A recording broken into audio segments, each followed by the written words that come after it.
Bertha Honoré Oliver, and I was born on May the 22nd of 1849 in Louisville, Kentucky. Although amongst my friends and family, many refer to me as Sissy. But if I can politely request that you call me Miss Bertha amongst our time together today, I'd be grateful. My father was the wealthy businessman, Henry Hamilton Honoré, and he gained his wealth in the real estate business. Well, Daddy had heard that the city of Chicago was a great wealth opportunity, so at just 6 years of age, he had decided to move me and the rest of our family here. I think it was about 7 years after we ended up moving here that my mother and I had decided to go shopping. Successful Mr. Potter Powell. Well, Potter was an innovator, and he did own that driving store that Mother and I were shopping at. Amongst his innovations were bargain days, which today many of you would probably refer to as sales. The policy that the fire broke through the city and took everything that we had ever known. Now, thankfully, by that point in time, I had become the queen of my society because I had really become involved with my local surroundings. And my father and my husband had both encouraged me to get involved with business.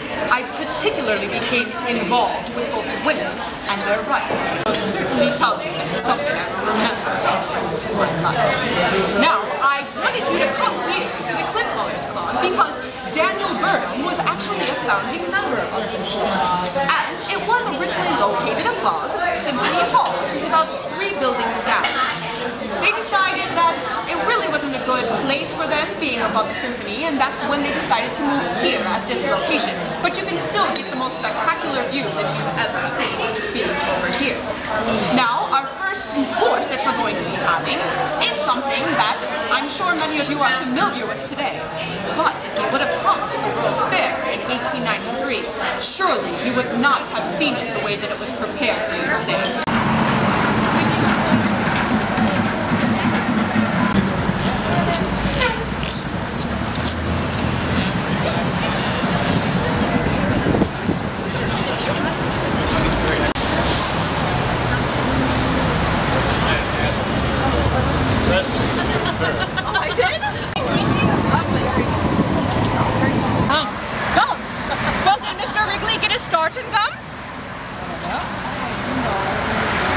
You do know, but you're not remembering? Anybody over here?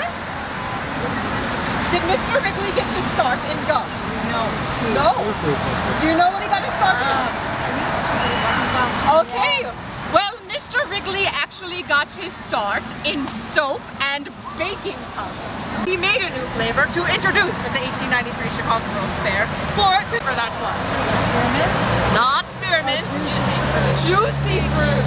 Juicy fruit was actually made for the 1893 Chicago World's Fair.